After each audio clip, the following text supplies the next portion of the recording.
Hello friends, कैसे हैं आप सब। मैं आपका अपना मित्र एडवोकेट एसएस मिश्रा लीगल दर्पण चैनल में स्वागत करता हूं। फ्रेंड्स, आज मैं बात करने वाला हूं कि दादा के संपत्ति में पोते का कितना अधिकार होता है। दादा का जो संपत्ति है उसमें पोते अपने अधिकार के लिए कानूनी लड़ाई लड़ सकता है।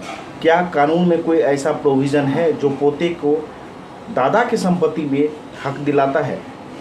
तो इसी पे आज मैं बात करने वाला हूं।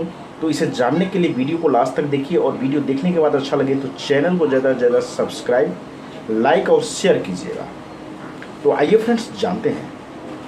फ्रेंड्स, मैंने बहुत सारे वीडियो प्रॉपर्टी के ऊपर बनाया है जिसमें मैंने बताया है कि प्रॉपर्टी दो प्रकार के होते हैं, एंसेस्ट्रल प्रॉपर्टी और सेल्फ अर्न्ड प्रॉपर्टी। मतलब पैतृक संपत्ति और स्व अर्जित संपत्ति। पैतृक संपत्ति जो आपके परदादा से विरासत में मिला है, जो पुश्तैनी संपत्ति है, और स्वअर्जित संपत्ति जो आपके पिताजी या दादाजी ने अपने खुद की कमाई से खरीदा है।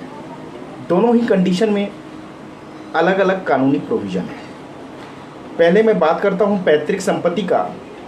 तो जो पैतृक संपत्ति है, जो हमारे दादाजी को उनके दादाजी से मिला हुआ है विरासत में, उस संपत्ति में हमें जन्म से ही अपना अधिकार मिल जाता है। कानून ये कहता है कि यदि कोई पुश्तैनी संपत्ति है तो जब बच्चा जन्म लेता है तो जन्म से ही उस पुश्तैनी संपत्ति में बच्चे का अधिकार हो जाता है। उस अधिकार को कोई भी व्यक्ति उस बच्चे से नहीं छीन सकता। उस व्यक्ति को छीनने का कोई अधिकार नहीं होता है और बच्चा अपना हिस्सा उसमें ले सकता है। उसका ये कानूनी अधिकार है कि जो भी एंसेस्ट्रल प्रॉपर्टी है उसमें वो अपना हक ले सकता है। अब बात आती है कि दादाजी जो अपने खुद के कमाई से कोई प्रॉपर्टी बनाए हैं, कोई प्रॉपर्टी खरीदे हैं, तो क्या उस प्रॉपर्टी में उस बच्चे का यानी पोते का अधिकार होगा?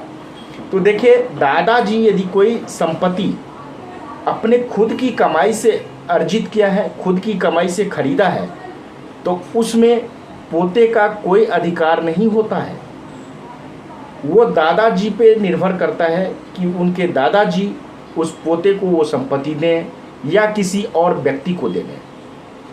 हाँ, ये अलग बात है कि वो दादा की यदि मृत्यु हो जाता है और दादा ने कोई वसीयत बना दिया है किसी अन्य व्यक्ति के नाम, तब तो उस प्रॉपर्टी में उनका कोई अधिकार नहीं होगा। लेकिन यदि वसीयत नहीं बनाए हैं और दादाजी का मृत्यु हो गया है तो उस संपत्ति का जो अधिकार है पोते को तो नहीं, लेकिन उनके पिताजी को वो मिल जाता है। अब पिताजी को जब उस संपत्ति में अधिकार मिल जाता है, अब फिर पिताजी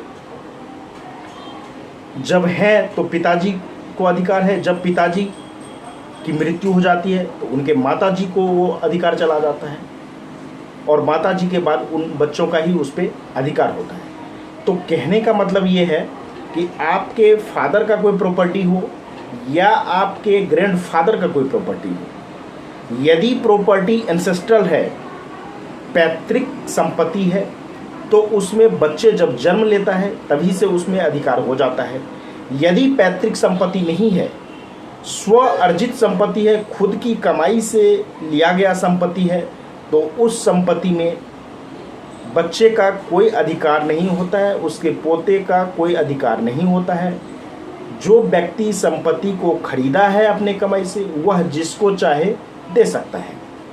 तो आई होप कि आप लोगों को अब कन्फ्यूज़न नहीं होगा कि आपके दादाजी के द्वारा जो संपत्ति खरीदा गया है उसमें आपका हक है या नहीं है।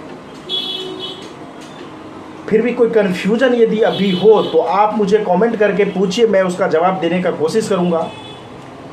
फ्रेंड्स, आपको किसी भी तरीके का लीगल कंसल्टेंसी चाहिए तो आप मुझसे कॉल पे भी बात कर सकते हैं। डिस्क्रिप्शन में मेरा नंबर दिया हुआ है, लेकिन ये चार्जेबल होगा। इसके लिए आपको चार्ज पे करना पड़ेगा, कॉल बुक करना पड़ेगा। उसके बाद मैं आपसे बात करके आपको कंसल्टेंसी दे सकता हूँ। तो आज तक के लिए इतना ही, फिर मिलेंगे नेक्स्ट वीडियो में।